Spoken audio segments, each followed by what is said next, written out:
पता है दोस्तों, ये सिर्फ खबरें ही नहीं, ये भारत के दिल से निकली हुई 24 घंटे की असली तस्वीर है। कहीं जिंदगी जीत गई, कहीं मौत चूक गई, कहीं सच वायरल हुआ तो कहीं आवाज दब गया। तो चलिए शुरू करते हैं what happened in 24 hour in India. इस इंसान ने हमेशा स्टेज पे मुस्कुराना सीखा और आखिर क्यों अपने आखिरी पल में उसने अकेलापन लिख दिया। सनीचा जो पुडुचेरी की एक मशहूर मॉडल जिनका एक मुस्कान कई लोगों को इंस्पायर करता था, लेकिन आज के डेट में इस दुनिया को छोड़कर वो अकेला चली गई। पुलिस को उसके रूम से एक छोटा सा चिट्ठी मिला जिस पे लिखा होता है कि मुझसे अब और नहीं होता। मेरे दोस्तों, ये सिर्फ एक हेडलाइन नहीं, ये एक सवाल है। जब दुनिया उसे सराह रहा था तो वो कितनी तन्हा थी। लोग सदमे में है और फैंस लोग शौक में पड़ गए हैं कि आखिर ये सब कैसे हो सकता है। कभी कभार हंसने वाले इंसान अंदर से ज्यादा टूटे हुए होते हैं।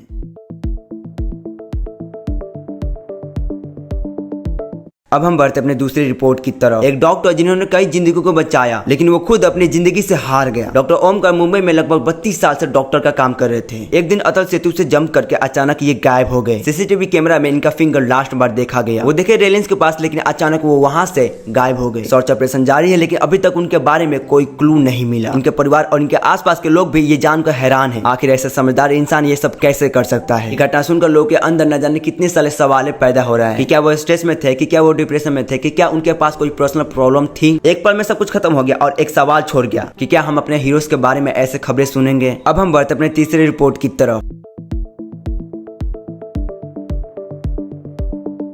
5 मिनट 7.86 लाख का जंप और एक नया रिकॉर्ड। बिटकॉइंस ने एक नया ऑल टाइम हाई टच किया, 1.4 करोड़। इन्वेस्टर का एक्साइटमेंट आसमान छू रहा है, लेकिन जितने भी सारे एक्सपर्ट लोग इस फील्ड में हैं, वो ज्यादा खुश नहीं हो रहे। उनका मानना है कि वॉलेटिलिटी भी इतनी ही तेज हो सकती है। इंडिया में क्रिप्टो रेगुलेशन अब भी ग्रे होने वाला है, लेकिन नए लोगों का मानना है कि ऐसा मौका दोबारा नहीं आएगा, इसलिए ये लोग रश कर रहे हैं। बस लोगों ने एक बटन दबाया और कुछ लोग अमीर बन गए और कुछ लोग गरीब बन गए।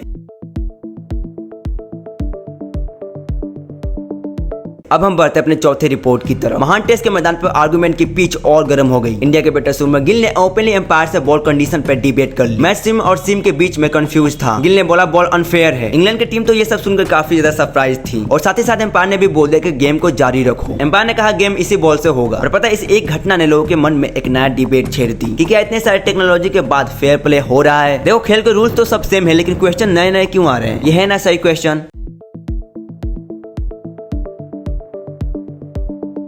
हम बढ़ते अपने पांचवी रिपोर्ट की तरफ। ट्रक के ऊपर बैठे एक मजदूर की सांसें रुक गई और मौत की सांसें शुरू हो गई। आंध्र प्रदेश में एक ट्रक ओवरलोड थी जिसकी वजह से 9 लोगों की मौत हो गई और इनमें से 5 महिलाएं थी और इसके अलावा भी 10 लोग घायल हो गए। ये सब टॉप राइडर पर जा रहे थे क्योंकि सीट नहीं थी। ये मजबूरी थी या फिर कोई सिस्टम फेल, क्या फिर उनके पास कोई और भी ऑप्शन था। भाई, जिन्हें देश का बेस बोला जाता है उनके लिए सड़क भी सेफ नहीं है। ये कैसे ही अपने गवर्नमेंट। अब हम बढ़ते अपने छठवीं रिपोर्ट की तरफ। वोटर आईडी में लिखा था इंडियन सिटीजन, लेकिन असली पहचान बॉर्डर के उस पार थी। बिहार के वोटर लिस्ट में बंगाली, नेपाली और म्यांमार के नागरिक पाए गए और ये बात इलेक्शन कमीशन ने कंफर्म किया। इन्वेस्टिगेशन के बाद इन नामों को हटाए जाएंगे। ये बात पता है आपको, ये बड़ी चूक है और देश की डेमोक्रेसी पे सवाल भी है कि आखिर इन सबका एंट्री कैसे हो सकता है और इन सबका जिम्मेदार कौन है। जरा एक बार सोचो, जब पहचान ही झूठी हो तो वोट का फैसला कैसे सच हो सकता है। अब हम बढ़ते अपनी 7वीं रिपोर्ट की तरफ। 2 बार बेवफाई मिली, तीसरी बार आजादी मिली और उसी आजादी का जश्न है दूध से। असम के एक आदमी ने अपनी तलाक का सेलिब्रेशन दूध से नहाकर किया। इसकी वाइफ 2 बार अपनी लवर के साथ भाग चुकी थी, लेकिन इस बार इस इंसान ने बोला नो मोर और ये वीडियो सोशल मीडिया पे काफी ज्यादा वायरल हो रहा है। जब रिश्ते बोझ बन जाते हैं तो आजादी का टेस्ट बहुत ही मीठा लगता है। अब हम बढ़ते अपनी 8वीं रिपोर्ट की तरफ। भक्ति का रास्ता कभी कभी दर्द मोल लेता है। अमरनाथ यात्रा के दौरान एक बस एक्सीडेंट हुआ कुलगाम में। इस घटना में 10 लोग घायल हुए और कुछ लोगों की हालत काफी ज्यादा गंभीर है। वहाँ पे रेस्क्यू टीम ने तुरंत हेल्प दी, लेकिन अब भी लोग डरे हुए हैं। जहाँ विश्वास था वहाँ टकराव हुआ, लेकिन भक्ति अब भी नहीं रुकेगी। तो दोस्तों, ये थी आज की 24 घंटे की रिपोर्ट। अगर आपको ये वीडियो अच्छी लगी तो वीडियो को लाइक कर देना और साथ ही साथ मेरे चैनल को सब्सक्राइब जरूर कर लेना।